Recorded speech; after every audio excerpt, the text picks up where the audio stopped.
तो मतदान होने के बाद नई बहस शुरू हो गई है। दरअसल पूरे तेलंगाना राज्य में हैदराबाद से अलग सीन दिखाई पड़ा।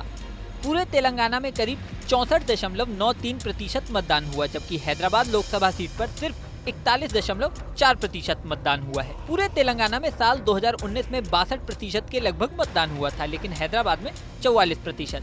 यानी तेलंगाना में वोटिंग परसेंटेज बढ़ा है, लेकिन हैदराबाद में वोटिंग प्रतिशत घटा है। हैदराबाद में इतना कम प्रतिशत मतदान किसे जिताएगा, इसे समझने के लिए हैदराबाद के अब तक के समीकरण को समझना होगा। हैदराबाद में असदुद्दीन ओवैसी से पहले उनके पिता सलाहुद्दीन ओवैसी सांसद थे। साल 1984 से 1999 तक वह लगातार सांसद रहे। साल 1999 में जब अंतिम बार उन्होंने चुनाव लड़ा, तब 69% के करीब मतदान हैदराबाद में हुआ। इस चुनाव में बीजेपी के बादाम बल रेड्डी को उन्होंने 60,000 वोटों से हराया। साल 2004 में ओवैसी पहली बार चुनाव में उतरे और बीजेपी कैंडिडेट को करीब 1 लाख वोटों से हराया।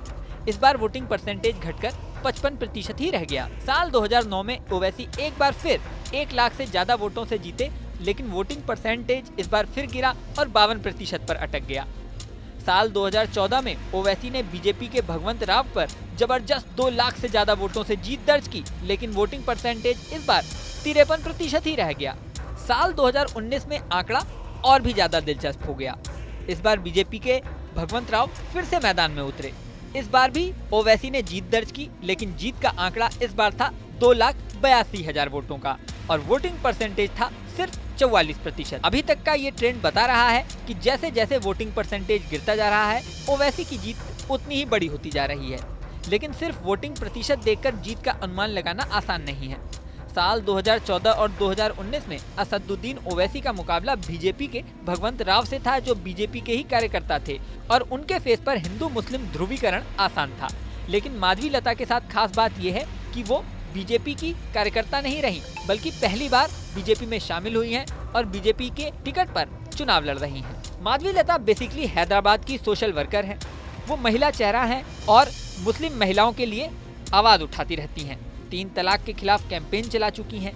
ऐसे में अनुमान लगाया जा रहा है कि माधवी लता को महिला वर्ग से खास समर्थन मिल सकता है और मुस्लिम महिलाओं से उन्हें वोट मिल सकते हैं। अगर ऐसा हुआ तो कम वोटिंग परसेंटेज भी मुकाबले को कांटे का बना सकता है। बात कम वोटिंग परसेंट की हो रही है तो यहाँ एक खास बात ये भी है कि माधवी लता ने वोटिंग वाले दिन आरोप लगाया कि बड़ी संख्या में हिंदू वोटर्स के वोट काट दिए गए हैं।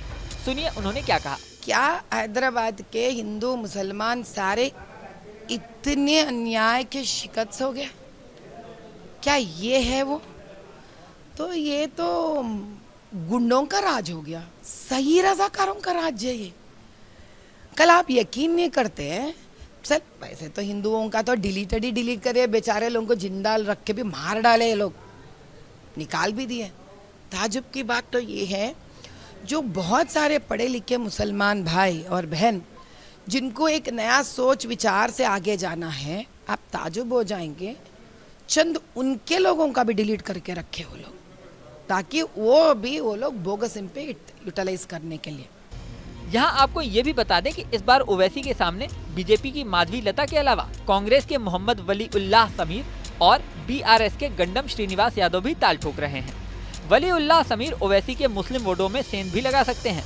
अब इस बार कम होता वोटिंग परसेंटेज किसको जीत दिलाता है, ये रिजल्ट तो 4 जून को ही सामने आएगा। इस वीडियो में फिलहाल इतना ही। बने रहिए न्यूज़ नेशन के डिजिटल प्लेटफॉर्म।